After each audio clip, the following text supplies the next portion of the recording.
Caríssimos alunos, no encontro de hoje analisaremos 3 temas: Justiça Eleitoral, Ministério Público Eleitoral e a preparação das eleições. E vamos começar com a Justiça Eleitoral, como que ela se estrutura. Como os colegas sabem, a Constituição, ela especializa os ramos do Poder Judiciário. Então você tem, por exemplo, o Poder Judiciário trabalhista, você tem o federal, você tem o estadual e tem também o eleitoral. Perfeito? A Justiça Eleitoral, ela é um ramo da Justiça da União. Então, ela é Justiça Federal também, só que especializada. A competência da Justiça Eleitoral, ela é civil e penal, ok? Obviamente correlacionada com o tema das eleições. A específica competência, isso tem previsão também na Constituição, deve vir por meio de lei complementar. Essa lei complementar, ela não existe até hoje, motivo pelo qual, neste porém relacionado à competência, nós dizemos o quê?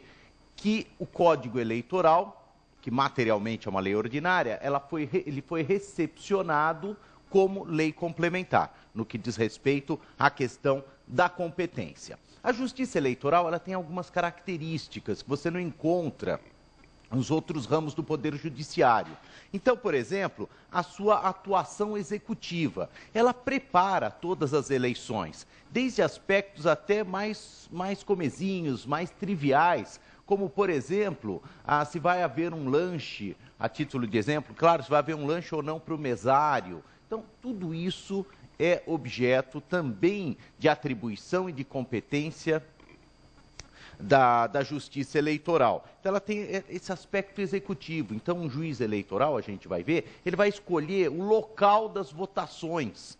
Por isso que a gente fala que um juiz eleitoral, ele não pode ser apenas uma pessoa teórica, tem que ser uma pessoa prática, porque vai preparar efetivamente as eleições. E tem também o poder de polícia. A Justiça Eleitoral, ela exerce o poder de polícia nas eleições. Nós dizemos que a Justiça Eleitoral, e nesse porém o Poder Judiciário, ele faz tudo nas eleições. Por quê? O Poder Legislativo apenas nos traz as leis, as normas, evidentemente. E o Poder Executivo apenas a parcela orçamentária, ou seja, a verba. O resto é tudo com a Justiça Eleitoral.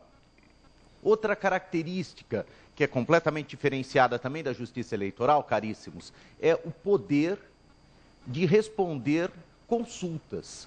Então, evidentemente, nenhum outro ramo do Poder Judiciário responde consultas, apenas julga o caso concreto. No caso específico da Justiça Eleitoral, ela responde às consultas de autoridades. Vamos analisar a questão das consultas, porque é um tema bastante interessante. Primeiro, quem é que pode responder consultas? Não são todos os membros da Justiça Eleitoral.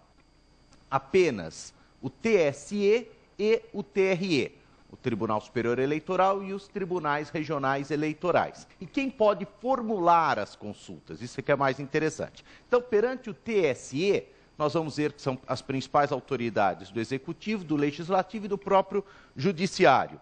Então, o Presidente da República, governador de Estado, isso no âmbito do Executivo. No Legislativo, deputados federais, senadores, depois o Procurador Regional Eleitoral, isso no âmbito do Ministério Público, e depois a gente vai para o Judiciário, Corregedor Eleitoral, Corregedor Regional Eleitoral, e além disso,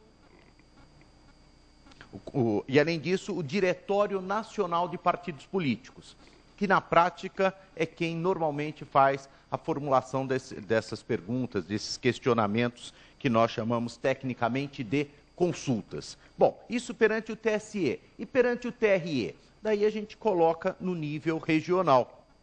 Vereador, deputado estadual, governador, prefeito, juiz eleitoral, o membro do Ministério Público Eleitoral e Diretório Regional de Partido Político. Perfeito? Então, esses são os legitimados a ofertar, a formular as consultas. Vamos ver agora a estrutura da Justiça Eleitoral. E esse tema que a gente vai falar agora, caríssimos, para o concurso específicos de analista técnico, é o que mais cai.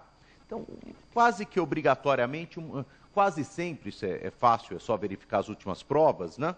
De quaisquer dos TREs, nós veremos que, normalmente, esse tema que a gente vai adentrar agora, ele é exigido. Então, vamos ver, o TSE. O TSE, ele é composto por 7 ministros. 7 ministros, ele é um tribunal